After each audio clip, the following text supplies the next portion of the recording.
நமல் ராஜபக்சேவிற்கு ஆதரவாக வைத்தியர் அர்ஜுனா இறங்கியிருக்கிறாரா? நமல் ராஜபக்சே ஒரு வழக்கில் அவர் நீதிமன்றத்திற்கு வரவில்லை என்கின்ற அடிப்படையில் அவரை கைது செய்வதற்கு நீதிமன்றம் உத்தரவு பிறப்பித்திருக்கிறது என்கின்ற செய்திகள் வருகின்றன. இந்த செய்திகளின் அடிப்படையை மையப்படுத்தி வைத்தியர் அர்ஜுனா அவர்கள் எடுத்து வைத்திருக்கக்கூடிய கருத்துகள் என்ன? அதுபோல குப்பை அரசியல் மீண்டும் தலைதூக்க தொடங்கிவிட்டதா? வடக்கு கிழக்கு பகுதியை மையப்படுத்தி அங்கு குப்பை சார்ந்த விடயங்களை முன்னிலைப்படுத்தி வைத்தியர் அர்ஜுனா எடுத்து வைக்கக்கூடிய கருத்துகள் என்ன? இவைகள் சார்ந்த பதிவை இந்த காணொளியில் நீங்கள் பார்க்கலாம். எங்களுடைய இந்த வலையொலிக்கு நீங்கள் புதிதாக வந்திருந்தால் எங்களுடைய வலையொலியை நீங்கள் பகிர்ந்தடியுங்கள். நாங்கள் வெளியிடக்கூடிய காணொளிகள் உங்களை வந்து அடைவதற்கான ஒரு களத்தை எட்டும். நேற்று ஒரு காணொலியை வெளியிட்டிருந்தேன். அந்த காணொலியில் வைத்தியர் அர்ஜுனா அவர்களுடைய அலுவலகத்தில், அதாவது அவருடைய கட்சி அலுவலகத்தில் மக்களுடைய குறைகளை கேட்பதற்கான நகர்வுகளை எடுப்பதற்கான முயற்சிகள் எடுக்கப்பட்டு கொண்டிருக்கிறது என்கின்ற அடிப்படையில் இன்று 4 மணியிலிருந்து 7 மணி வரை மக்களுடைய குறைகளை கேட்பதற்கான களத்தை வைத்தியர் அர்ஜுனா உருவாக்கி வைத்திருக்கிறார் என்கின்ற செய்தியை பதிவிட்டிருந்தேன். பல நண்பர்கள் பாராட்டுகளை தெரிவித்திருந்தீர்கள். மிகவும் மகிழ்ச்சியாக இருந்தது. இன்று 2 விடயங்களை குறித்து இந்த காணொலியில் நான் பேச இருக்கின்றேன். ஒரு விடயம் நமல் ராஜபக்சேவியை மையப்படுத்தியது. இதற்கு முன்பு வைத்தியர் அர்ஜுனா அவர்களை மையப்படுத்தி ஒரு சர்ச்சை பேசப்பட்டது உண்டு.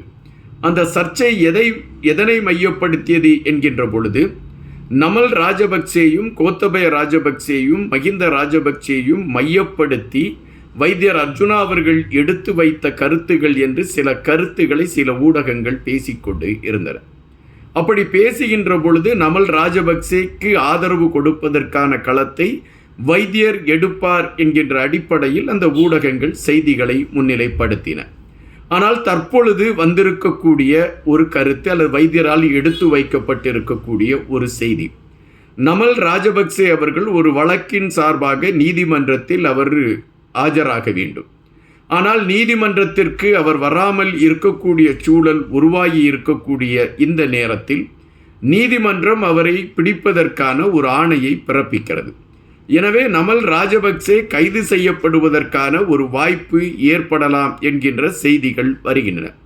நாளை நமல் ராஜபக்சே அவர்கள் தன்னுடைய வழக்கறிஞர்களோடு சென்று இந்த வழக்கில் தனக்கு அந்த பிடியாணையிலிருந்து தப்பிப்பதற்கான களத்தை எடுக்கலாம் என்கின்ற செய்திகளும் வந்து கொண்டிருக்கின்றன. இதனை மையப்படுத்தி வைத்தியர் அர்ஜுனா என்ன விடயத்தை குறிப்பிட்டிருக்கிறார் என்கின்ற பொழுது, வைத்தியர் அர்ஜுனா பேச ஆரம்பிக்கின்ற பொழுது நமல் ராஜபக்சே அவர்களுக்கு பிடியாணை பிறப்பிக்கப்பட்டிருக்கின்றது. நீதிமன்றம் எப்பொழுதுமே தன்னிச்சையாக செயல்படுவதற்கான ஒரு களத்தை கொண்டது. அது யாருடைய கட்டுப்பாட்டிலும் இயங்காது. எனவே நீதிமன்றம் ஒரு தீர்ப்பை வழங்கியிருக்கிறது என்றால் அதை நடைமுறைப்படுத்துவதில் நீதிமன்றம் மிக தெளிவாக இருக்கும் என்பதை அவர் உறுதிப்படுத்தி இருக்கின்றார். நீதிமன்றம் ஒரு விடயத்தை செய்யுங்கள் என்று காவல்துறைக்கு பரிந்துரைக்கக்கூடிய பட்சத்தில் காவல்துறை நீதிமன்றம் எடுத்து வைத்திருக்கக்கூடிய அந்த கருத்துக்களை ஏற்றுக்கொண்டு அதனை நிறைவேற்றுவதற்கான முயற்சிகளை காவல்துறை எடுக்கும். அப்படிப்பட்ட சூழலில் நமல் ராஜபக்சேவை கைது செய்யுங்கள் என்று நீதிமன்றம் அறிவித்திருக்கிறது. நீதிமன்றம் அறிவித்திருக்கக்கூடிய சூழலில் நமல் ராஜபக்சேவை கைது செய்வதற்கான ஒரு நடவடிக்கையை காவல்துறை எடுக்கும். ஆனால் நமல் ராஜபக்சே குறிப்பிட்டதாக சொல்கின்ற விடயம் என்னவென்றால், அந்த நீதிமன்றம் கொடுத்த அந்த நாளில் நீதிமன்றத்திற்கு வர முடியாமல் போனதற்கான காரணம் என்னவென்றால், அந்த நாடாளுமன்றத்தில் கூட்டத்தொடர் நடந்து கொண்டிருந்ததால் அதில் கலந்து கொண்ட காரணத்தினால் தன்னால் கலந்து கொள்ள முடியவில்லை என்கின்ற செய்தியை நமல் ராஜபக்சே வைத்ததாக குறிப்பிடப்படுகிறது. ஆனால் நமல் ராஜபக்சே அப்படி அந்த கூட்டத்தில் கலந்து கொள்ளக்கூடிய சூழல் இருக்குமாயின் அதற்கு முந்திய நாளே தன்னுடைய சட்டத்தரணிகள் மூலம் நீதிமன்றத்தில் தன்னால் வர முடியாது என்று அதற்கு விலக்கு பெற்றிருக்க முடியும் என்பதை வைத்தியர் அர்ஜுனா அவர்கள் தெளிவாக எடுத்து வைக்கிறார்.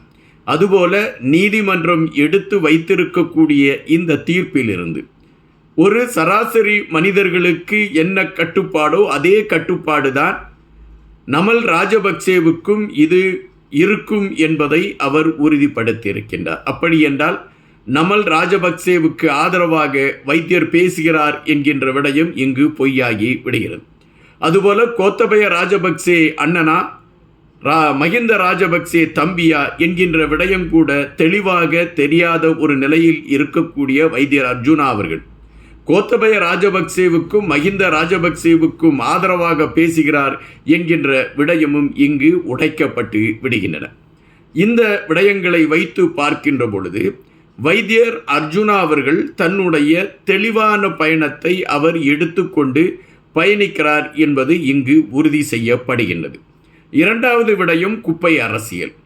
சமீப காலமாக வடக்கு கிழக்கு பகுதியில், அதாவது இந்த வளர்ச்சி கூட்டம் நடந்த பின்பு குப்பை அரசியல் ஒரு பிரதான களத்தை எடுத்திருக்கிறது. காரணம், குப்பை இந்தந்த இடங்களில் இருக்கிறது, பிரதேச தலைவர்கள் அல்லது மாவட்ட தலைவர்கள் அதற்கான நடவடிக்கைகளை எடுத்து குப்பைகளை அகற்றி இருக்கிறார்களா என்கின்ற கேள்வியை வைத்த பொழுது குப்பைகள் எதுவுமே இல்லை, எல்லாம் அகற்றப்பட்டு விட்டது என்கின்ற பதிலை பிரதேச தலைவர்கள் சொன்னார்கள். ஆனால் வைத்தியர் அர்ஜுனா அதை விடுவதாக இல்லை. உண்மை நிலை என்ன என்பதை நான் எடுத்து காட்டுகிறேன் என்று அவர் பயணித்த பகுதிகளில் எங்கெங்கெல்லாம் குப்பைகள் குவிந்து கிடந்தனவோ அவைகளை காணொலியாக எடுத்து தன்னுடைய முகநூல் பக்கங்களில் பதிவிடத் தொடங்கினார். இது பிரதேச தலைவர்களுக்கு பெரும் சிக்கலை கொடுத்தது. என்னடா வைத்தியர் அர்ஜுனா அவர்கள் நாம் செய்ய தவறிய விடயங்களை எடுத்து வைத்து கொண்டே இருக்கிறார்களே என்கின்ற கோபம் அவர்களிடம் எழும்பி இருந்தன. எனவேதான் அடுத்த நாள் வைத்தியர் அர்ஜுனா அவர்கள் கலந்து கொண்ட அந்த பிரதேச வளர்ச்சி கூட்டத்தில் வைத்தியருக்கு எதிரான கருத்துக்களை, அதுவும் ஒருமையில் பதிவு செய்யக்கூடிய கருத்துக்களை பிரதேச தலைவர்கள் எடுத்ததற்கான ஒரு நிகழ்வு அரங்கேறியதையும் நாம் அறிந்திருக்கின்றோம். தற்பொழுது மீண்டும் எங்கெங்கு குப்பைகள் இருக்கிறது என்கின்ற பட்டியலோடு வைத்தியர் அது சார்ந்த கருத்துக்களை பதிவிட்டிருக்கின்றார். அது மட்டும் அல்லாமல் பொதுமக்களுக்கு ஒரு வேண்டுகோளையும் வைத்திருக்கின்றார். அந்த வேண்டுகோள் என்னவென்றால், எங்கெங்கு குப்பை இருக்கிறது என்பதை நீங்கள் தெரிந்து கொண்டால் உடனடியாக எனக்கு தெரிவியுங்கள். அதை மையப்படுத்தி அதற்கான நடவடிக்கைகள் எடுப்பதற்கான களத்தை உருவாக்குவதற்கு நான் முயற்சி செய்வேன் என்று வாக்குறுதியை கொடுத்திருக்கின்றார். வைத்தியர் அர்ஜுனா எடுத்திருக்கக்கூடிய இந்த நகர்வுகளை அறிந்து கொண்ட பிரதேச தலைவர்கள் தங்களுடைய ஊழியர்களை முடுக்கிவிட்டு எங்கெங்கு குப்பைகள் தேங்கியிருக்கிறதோ அதை உடனடியாக அப்புறப்படுத்துவதற்கான ஒரு களத்தை எடுக்க ஆரம்பித்திருக்கின்றார்கள். இது வடக்கு கிழக்கு பகுதியில் ஒரு சுகாதார நிலைமையை உருவாக்கக்கூடிய களத்தை கொண்டதாக அமைந்திருக்கிறது என்று மக்கள் பேசிக்கொள்கின்றார்கள். இது வைத்தியருக்கு கிடைத்த ஒரு பாராட்டாகவும் பார்க்கப்படுகின்றது. தற்பொழுது வைத்தியர் அர்ஜுனா அவர்களை சந்தித்து மக்கள் தங்களுடைய குறைகளை சொல்ல ஆரம்பித்திருக்கின்றார்கள். இந்த குறைகளுக்கான நிவர்த்தியை வைத்தியர் அர்ஜுனா பெற்றுக் கொடுப்பாரா அல்லது அதற்கான ஒரு தெளிவான பாதையை வைத்தியர் அர்ஜுனா எடுத்து வைப்பாரா என்கின்ற கேள்விகள் பரவலாக இருக்கின்றன. ஆனால் மக்கள் நம்பிக்கை வைத்தியர் அர்ஜுனா எங்களுக்காக பயணிப்பார் என்கின்ற கருத்துதான் வலுவடைந்து கொண்டு இருக்கின்றன. நன்றியுடன் என்பார்.